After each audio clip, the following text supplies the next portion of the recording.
welcome to my corner of the world. Today I have a fun fold for you. It's a slider card, so it goes in an envelope like this, and then when they take it out the envelope, they're just going to slide this bit back down like that, straighten it out, and then you've got a really pretty little stand-up card. Now, a few days ago, maybe about a week ago now, I shared a video with you on how to use the Pansy punch and the Pansy dies to create projects. And I did a little bit of stamping. I showed you how to do use the different layers, the steps to build up your pretty pansies. And I also showed you how to create put together the pansy. And there's a little pansy bud. So I'm going to use these to create this card.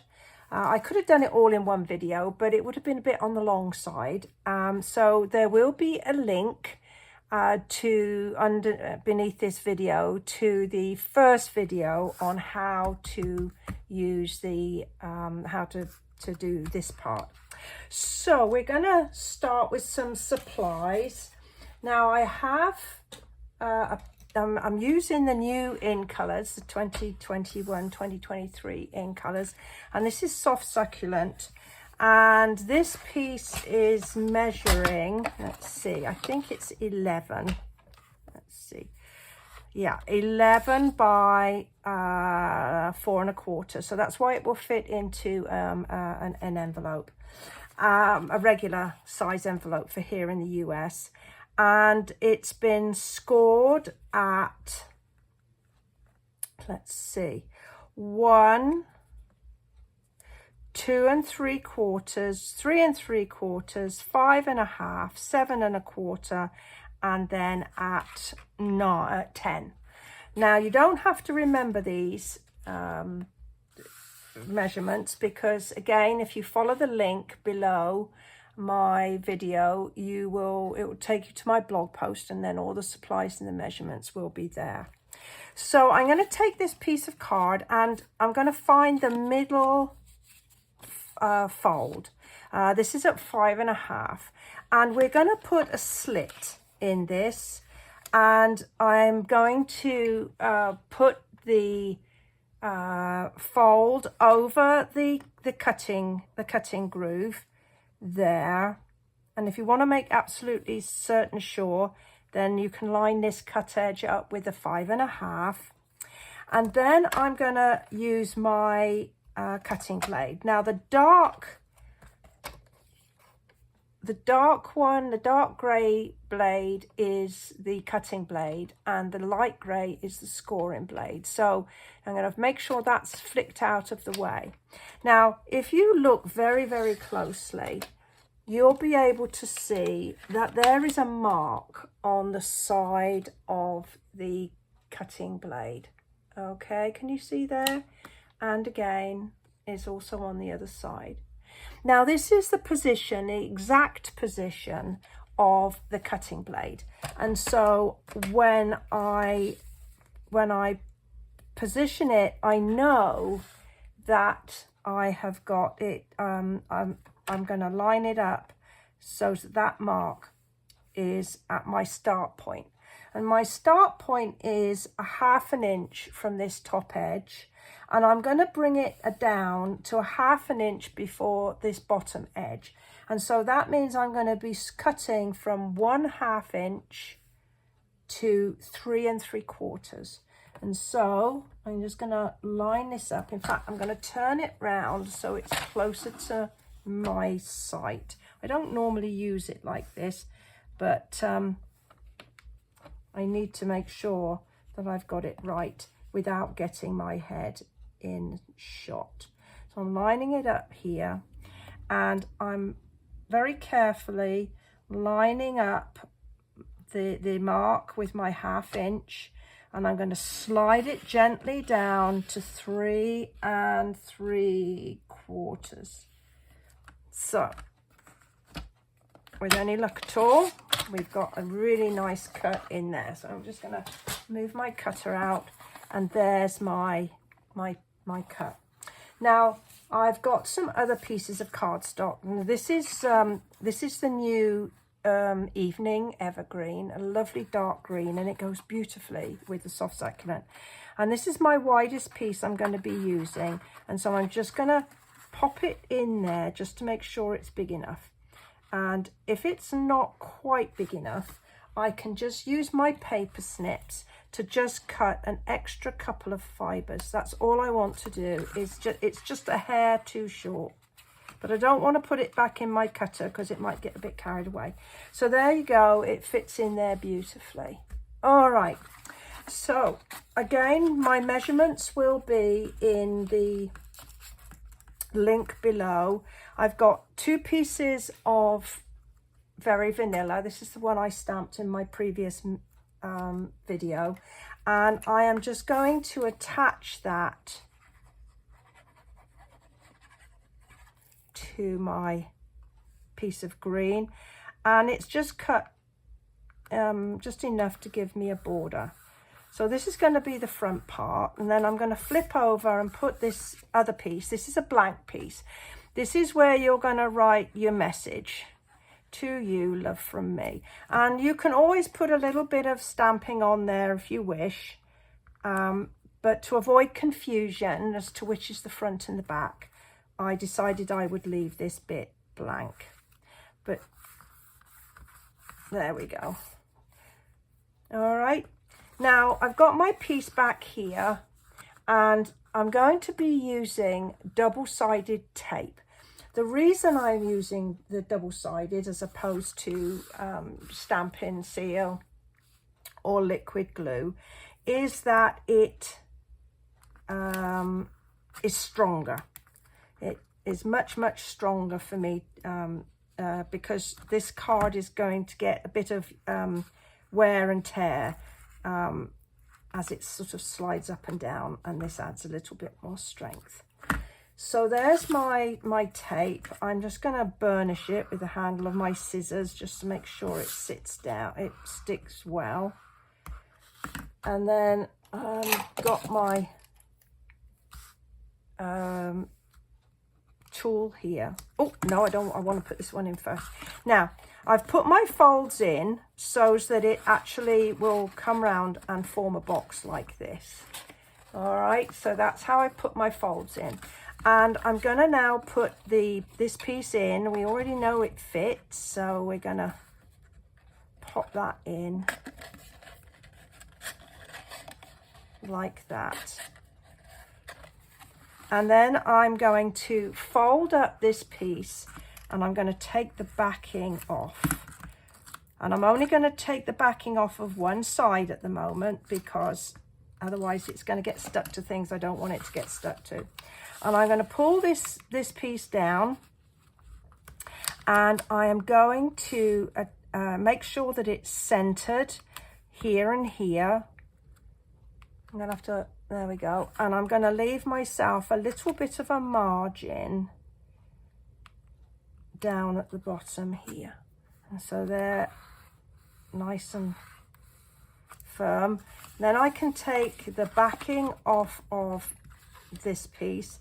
I'm not putting much in the way of pressure down this because I don't want it to stick to the bit I've already done, but I'm working in quite a small space for the camera. So then I'm going to bring this up and fold this down, and I'm going to attach it to this panel here very carefully, because I just want to make sure that my edges line up and my bottom pieces are level. And then I'm just pressing really firmly like that. And so there's your mechanism. So that's really the card. So the rest is all about decorating, really. And it's all lovely and neat on the bottom here. All right, now I've got some of the Pansy designer series paper. I introduced this to you in my last video, and I cut it so that I think it's like 4 by 3, and then I cut it in half so that I've actually got a matching pair. And I'm going to attach this piece to the front of my little box and this piece to the back. And that's partly the reason I didn't stick it down before I assembled my box, the box base, because I wanted to make sure that I had the back and the front in the right place.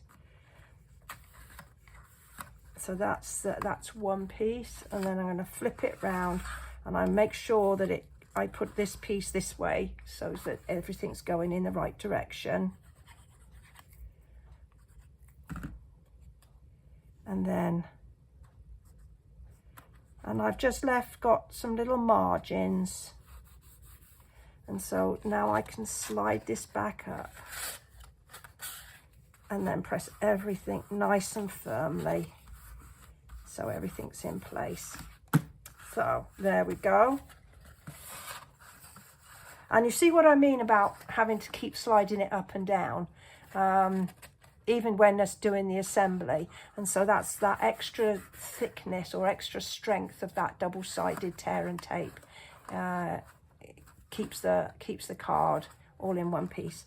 Now we're going to do a little front piece, and I'm using the early or evening evergreen again, and a piece of Very Vanilla, and then this is the really delightful and delicious shimmery vellum. As you can see, it's shimmery on one side and then it's matte on the other, and I've chosen to use the Fresh Freesia because that matches my flower, but it comes in all 5 of this year's in colours. So I'm simply going to attach these layers together,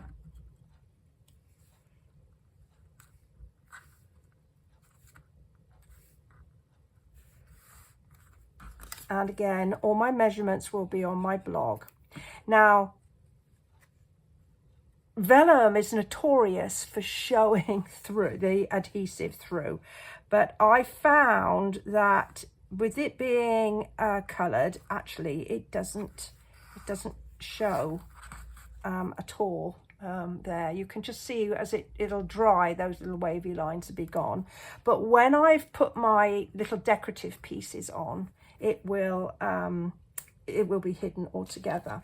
So I've got a strip of Very Vanilla. This is about 1/4 inch wide, and it's what's left when I trim my card pieces to when I trim them to 4 by 5 1/4 from an 8.5 by 11 inch piece of cardstock, and it gives you a lovely 1/2 inch piece left over. And I'm going to use the thank you stamp from the Pansy patch, and I'm going to use the Highland Heather.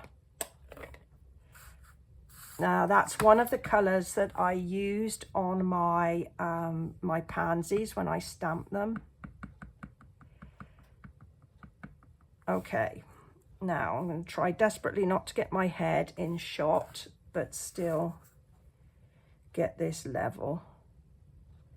But I've got a nice long piece here, so I should be able to get it done. And if it's not right, I can do it more than once. Oh, look at that. That is not bad. Wow. Alrighty, so all I'm then going to do is to just cut it off at a little angle like that. Nothing fancy, because there's plenty of other fancy on this card. And I want to position it so that it's kind of pushed over, hanging over this end as much as I can. And again, I am just going to use liquid adhesive to do that. Those of you who've been following my videos know that I do love liquid adhesive. It gives you working time, and it goes a long way. All right, now I deliberately left this piece here. This is going to be hidden by my pansy here. Now, the next thing I'm going to do is I'm going to attach this piece to my card, and I want to just have this with dimensionals at the bottom. So I'm going to put 3 dimensionals at the bottom, and you'll see why I doing that in a moment. And I'm going to attach it to the front of my box, and I want to just have a little bit of a border at the bottom. So I'm going to position this so that it is just above that fold, and I've got a little border front and back here. There we go. And so when it's done, can you see it's actually standing up above this? And as I say, the reason I put those on the bottom is so that I wouldn't get dimensionals showing. And now my last couple of bits, as this is getting to be quite a long video, is I'm going to attach my pansy, and I want to attach it in such a way that it doesn't go below the dark green of the evening evergreen. I'm still getting used to them. And it doesn't, this leaf doesn't go outside of this cut edge. I like to call it like the footprint of my card. And so I'm going to put a couple of dimensionals towards the bottom here. And I need to be mindful that I don't put it too far up, because I don't want them to be showing on the back here. So I think, let's just see. I've got plenty of room to play with, haven't I, there? So I think I can stick it there. And that, yeah, that's just right. I don't need anything else. So here we go. I want to make sure that this leaf doesn't go outside and the bottom of my pansy doesn't go below that green piece. And I'll just check before I really push it firmly down. Oh, that's all looking good. So I'll put that firmly. And then I've got my little bud. So I'm not quite sure where I want my little bud to go, to be honest with you. I think it might be pretty just coming out of there. Okay, so we're going to perhaps use a little glue dot. Let's do that. Now, Stampin' Up! Have recently changed which side of the tape they put the glue dots. It always used to be on the side that remained on the roll, and now they've put them on the side that is on, if you like, the loose tape here. I used to put them on this side, and now they're over here. I keep forgetting what I've done with them. So there we are. I think that looks really cute. A couple of final flourishes. I'm going to put one of these oval rounds in the middle of my pansy. And then the other part of the pansy suite, these lovely bumblebee trinkets. Now, one of the things we have to be careful of with this card is because this is sliding up and down, we can't put any embellishments here, anything that will stop it going up and down. But we do have a little bit of space at the top here. So one of the things I did do is a ribbon, a little bow using one of the new ribbons. This is the soft succulent open weave. It's about 3/8. So I'm going to get my envelope, and I'm going to make sure that it doesn't go outside of the position of the envelope. So I think I'm going to put this here, maybe like that. And then I'm going to get one of my, here we go again, there's the little bumblebee trinkets. And now I have to decide where I'm going to put this so that it has pride of place. So I could, maybe I could pop it just here. Yes, I think that goes nicely. So there we are. My little sort of pop-up sliding card. Well, I really do hope you've enjoyed this. Remember that this is the second part of my videos featuring the Pansy Petal Suite. If you've enjoyed it, I appreciate you give me a little thumbs up. If you subscribe, you'll get to my channel, you'll get a heads up each time I post a new video. And as I say, look for the link below and you'll be able to go straight to my blog and find all the dimensions for these two very pretty fun folds. Thank you for joining me. Bye for now.